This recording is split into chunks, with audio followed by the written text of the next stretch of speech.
Hello everyone. Thank you very much for watching the Logic's Lord channel. I'm Nasir Khan, and in this video I'm going to do a match review of the first semi-final of the 1987 World Cup, which was between Pakistan and Australia, played at the Gaddafi Stadium in Lahore. Okay, so this would come as a surprise to a lot of people who have been watching Australia only in the last 20 years or so. Australia in the 87 World Cup was considered a weak team. Most of their top players, they had retired in 1984, around that time frame, and they had been preparing for the transition. But what happened in 85 and 86 was that they had rebel tours of South Africa. Most of their top players who had been prepared as part of the transition, they joined the rebel tours, and they got banned for like 2-3 years. So none of those guys could actually come. So their first team could actually not come to the World Cup. Only Alan Border was their player from their first team. But in Pakistan, people did not even know the names of the other players. If you take a look at the average experience of the Australian players who were part of that team, and if you take Border out, it was like a year. Some of the players had been playing for a couple of years, but a lot of the players who would actually end up performing in this game had been playing for only a year.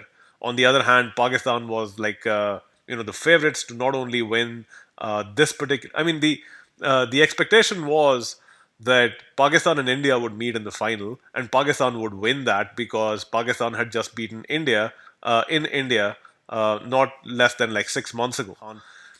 This was Imran Khan's last game in Pakistan. He was supposed to retire after the World Cup, but even if Pakistan had won the semi-final here, they were going to go to India, to Calcutta, to actually play the final. So there was a lot of crowd and a lot of emotion attached with him. I was listening to an interview of Imran Khan about this particular game, and he said that everything under the sun that could possibly go wrong for Pakistan on that day went wrong. The Australian strategy was that, okay, we have to take the crowd out of the equation. And they decided that if they were to bat first, which they did, their plan was to just make sure that they make a lot of runs in the first like 25-30 overs so that they actually take the crowd out of the equation, because what they were worrying about was the fact that if they start slow, then the crowd pressure will start adding on to them. Great strategy. What was Pakistan's strategy?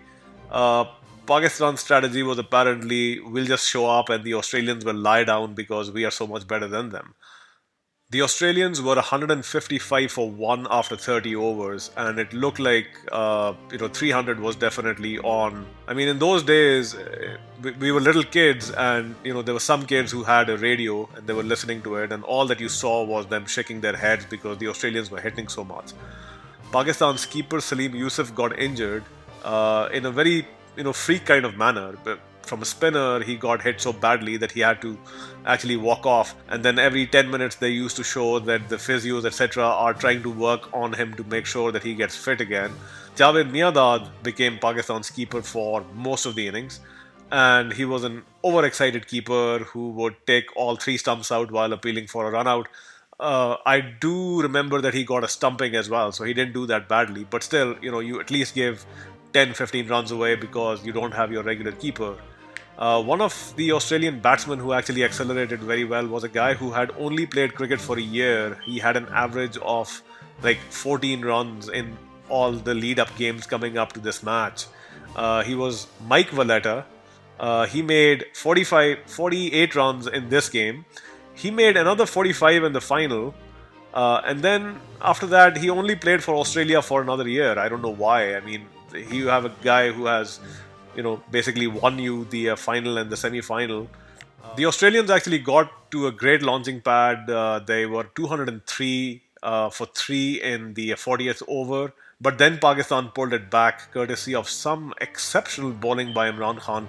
And Australia actually collapsed. They added another 40 runs in the next 9 overs and lost 5 wickets.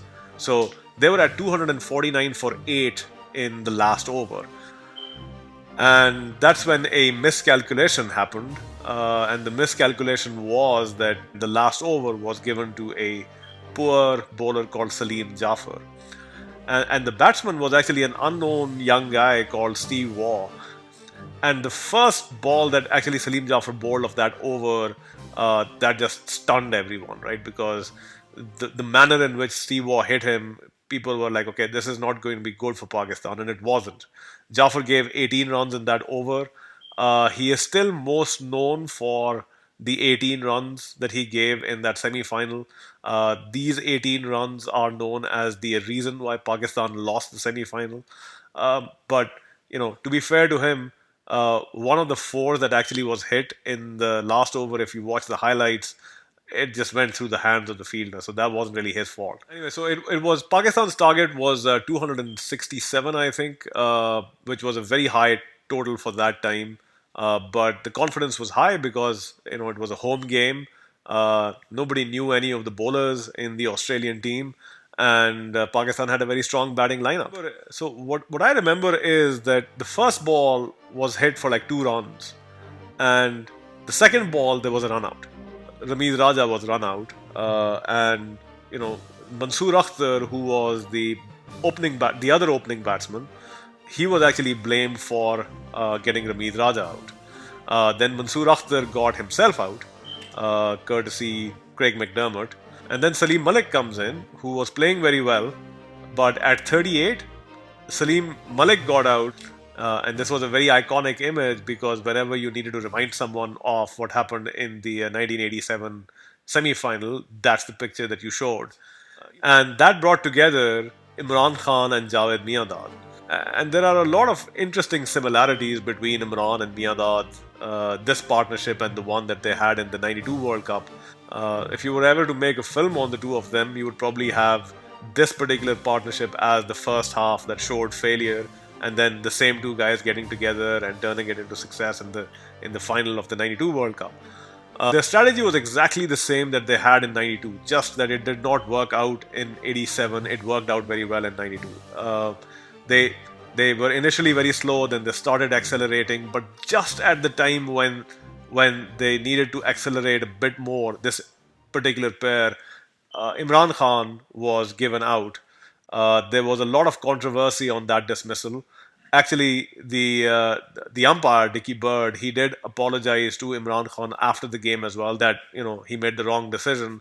Pakistan was 150 for three in the 35th over, which meant that they still have to go and get another 117 runs, which was actually not going to be possible in those days, right? So almost 10 runs and over was very, very difficult. However, after Imran, they sent in Wasim Akram, who actually hit a few sixes, raised hopes again, but the scoring rate was just too high.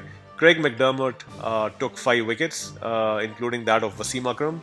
Salim Yusuf made a comeback. There was a big roar from the crowd when he came in because he had recovered, and he was also the hero of Lahore because of that game against the West Indies. But none of them could actually do anything. The scoring rate was just too high, and basically Pakistan lost the game, unfortunately for Salim Jaffar, by 18 runs. And people just said that's the 18 runs that was the difference. And match fixing was not something that used to be commonly called out in those days. What was usually called out was that the Australians paid off the umpire to actually give bad decisions against Pakistan, and people watched some videos where the Australians were just celebrating close to the umpire, and they were like, look, the umpire was with them.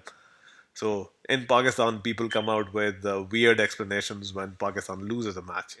The other controversy was why Mudassir Nazar did not play in this game. Why was Mansoor Akhtar even playing?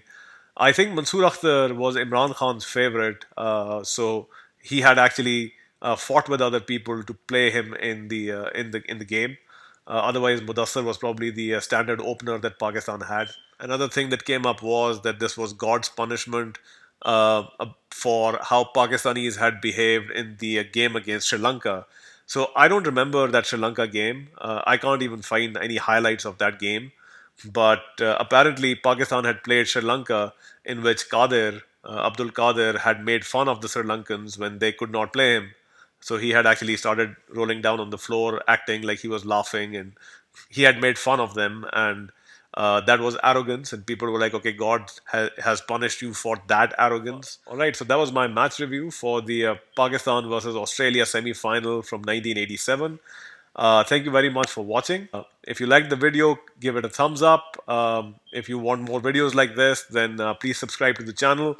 And until next time, thank you very much and have a nice day.